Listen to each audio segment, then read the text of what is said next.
Hello and welcome to the finale of our top 10 card series. We saved the best for last, although many of you already know what our number one pick is going to be.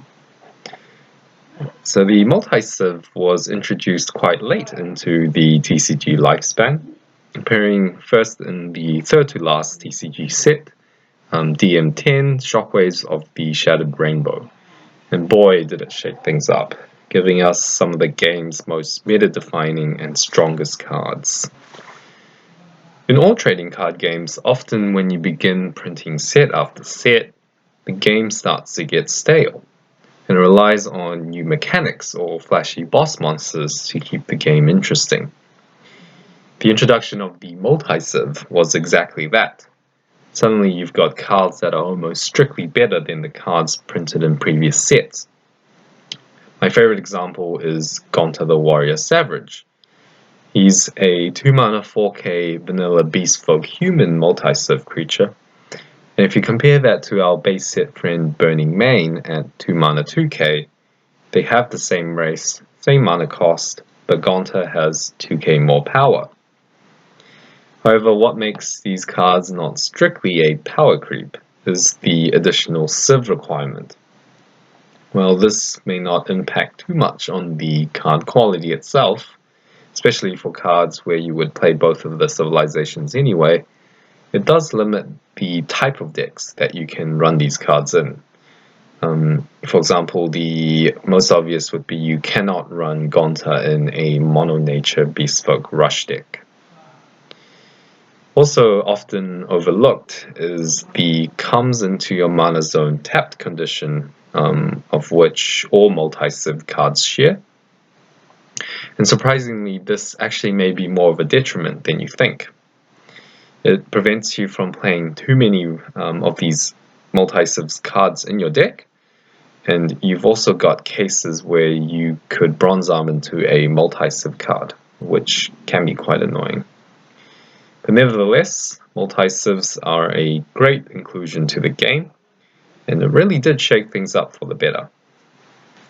Here are our top 10 picks for the multi-civ.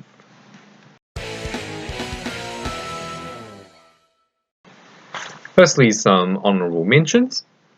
So in Shockwaves, we were introduced to a set of 5-mana 2K multi-civ creatures that combine the effects of two civilizations. For example, Windax the Warrior Savage, which is a fire, nature, human bespoke multi-civ creature that combines the classic nature bronze arm effect, which is add the top card from your deck to your mana zone, and also the fire destroy a blocker effect, all in one card.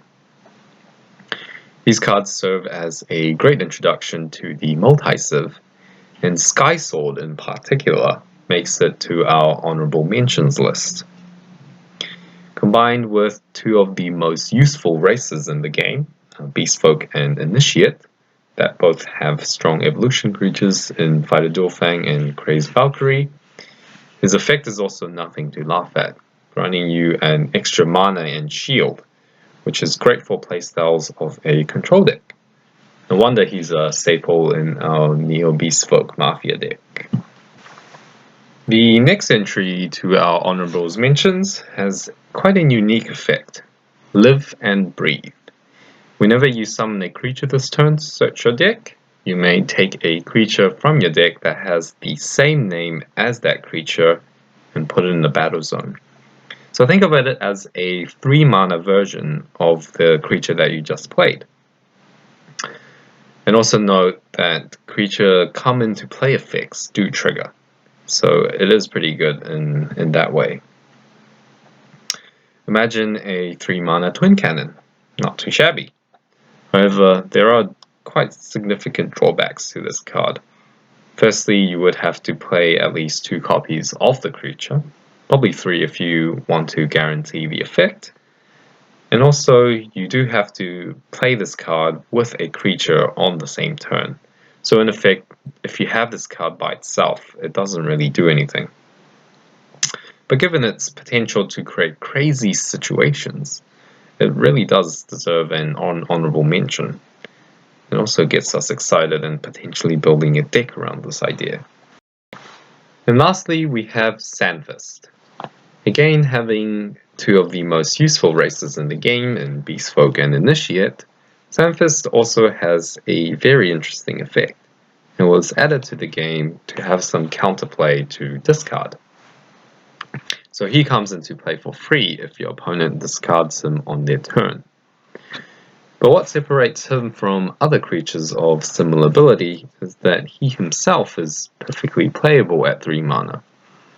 He's a 3 mana 3k blocker that can attack, whereas other entries such as Terra Dragon Aqua della Serena, hopefully I pronounced that right, or Davatori, have a more all or nothing playstyle to them, as you wouldn't really want to be paying the cost to summon these creatures.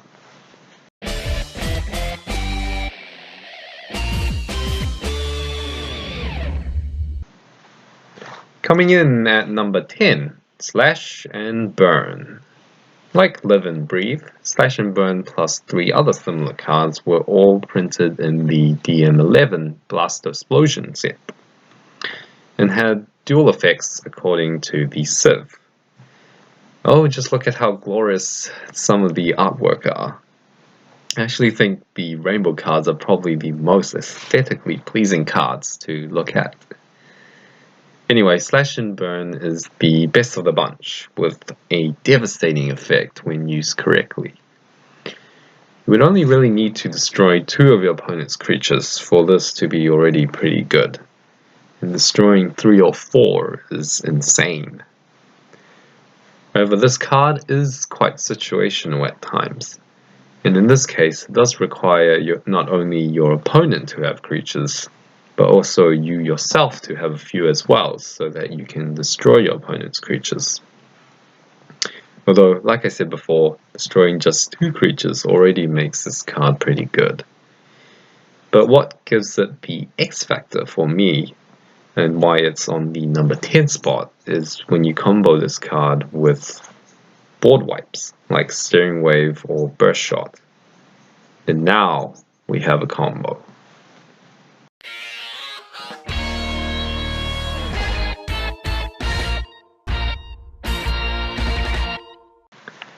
Death Phoenix makes it to the number 9 spot on our list. I won't say too much about this card, as you can check out our recent deck profile that our friend Doug did. P.S. It's really good. But combined with his massive body, a Bomedius-like effect, and a Lost Soul effect all in one, plus he's actually surprisingly easy to get out, he definitely deserves the number 9 spot. His main weakness, of course, is that he is a Vortex evolution, so you are trading 2 creatures for 1. But otherwise, go have a look at our Death Phoenix deck profile. Next, we have the almighty Plumber Castes Flare Guardian, a big boss monster with a shield trigger disruption effect, where if you break into your opponent's shield triggers, you can use them instead of your opponent. Funnily, one thing I realized was the double breaker text isn't accompanied by the usual "this creature breaks 2 shields" text that's on every other card. I guess they didn't have the space after having such a long effect description. But the card itself is nothing to laugh at, coming out a turn earlier than Bomedius, and also being 1.5k stronger. He really is the definition of a late game boss monster. Although his effect isn't quite comparable to Bomedius, where Bomedius destroys shields, Blum simply sends them to your opponent's hand. Thereby, potentially your opponent will still be able to utilize those cards for a potential comeback later on.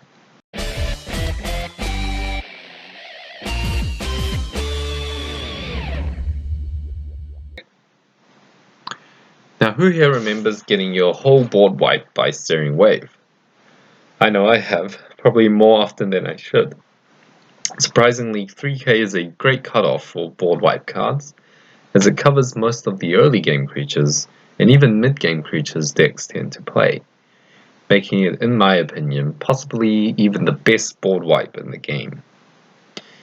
Now imagine the effect of Searing Wave, but the wave also strikes your hand as well.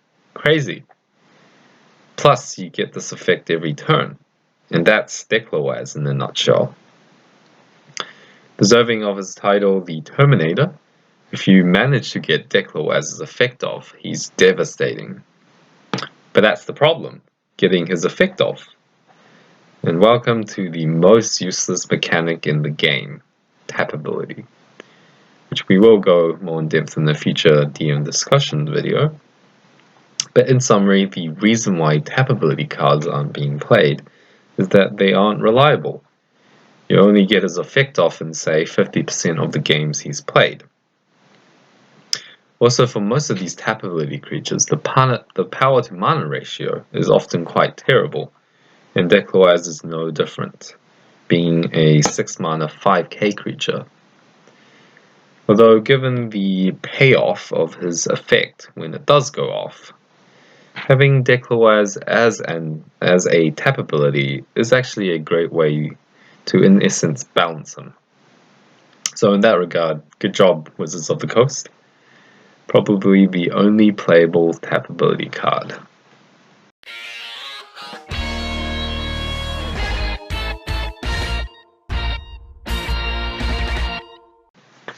Just missing out on our top 5 is our first Miraculous card.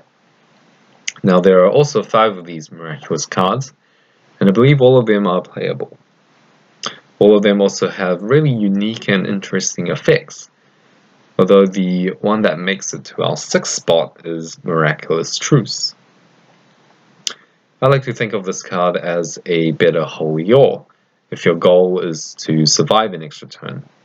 Obviously, Holy Ore has other applications, such as tapping blockers and creatures, but if you just want to survive that extra turn, Miraculous Truce has your back, making it playable on your turn as well.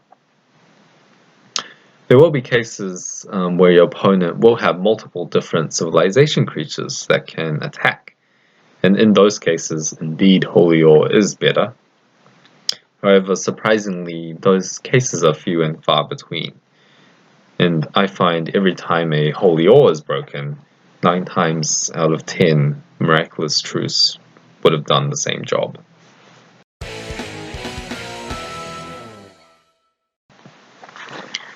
Gonta, the Warrior Savage, makes it to our 5th spot. Simply enough, the stats speak for themselves. 2 mana 4k, even compared to other similar vanilla multi-civ cards at 3 mana 4k, just goes to show how ahead of the curve he really is. Having a 4k creature that early is almost impossible to remove bar breaking into some shield trigger. Gonta is going to hurt.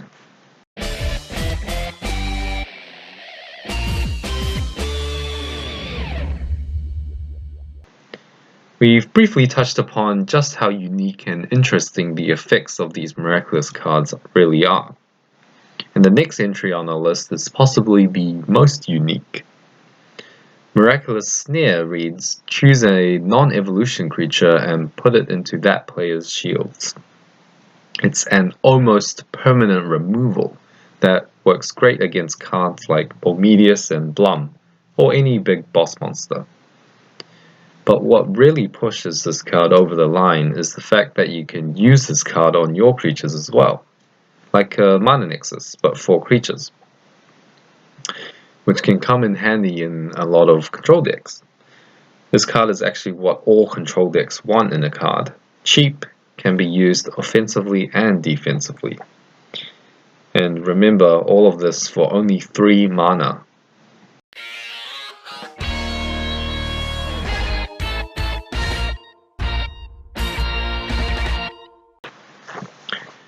Coming in at the number 3 spot is Tajima. This is one of the game's best blockers, good against all types of decks, whether it be aggro or control.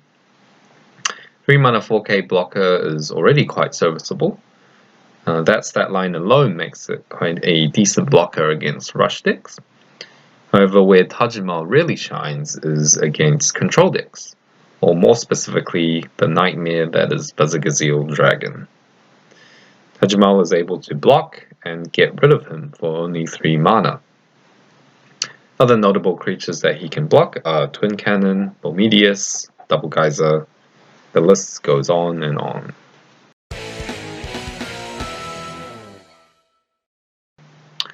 And we're back with more broken Miraculous cards.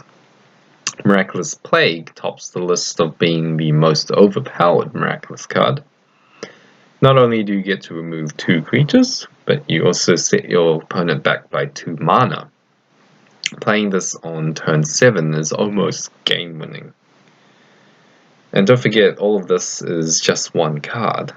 Not surprisingly, it is banned in the OCG, and well deserving of the number 2 spot.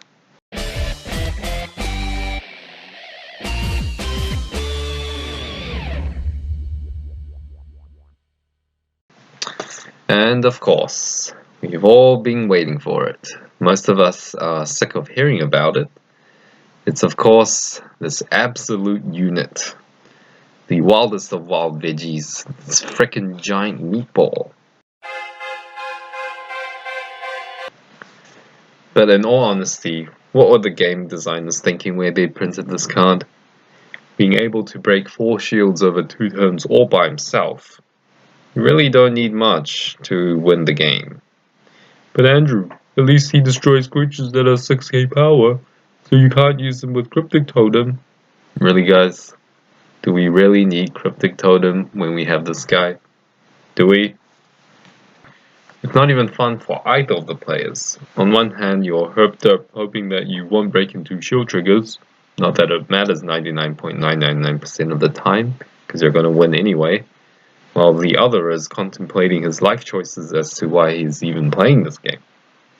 He literally has no counterplay. It's all or nothing all the time. So that's it for our top 10 card series. Hope you guys enjoyed as much as we did making this little monthly series. And not to worry, we'll be back with a brand new top 10s in the future. Anyway, as always, this is Andrew, and you're watching The Gauntlet.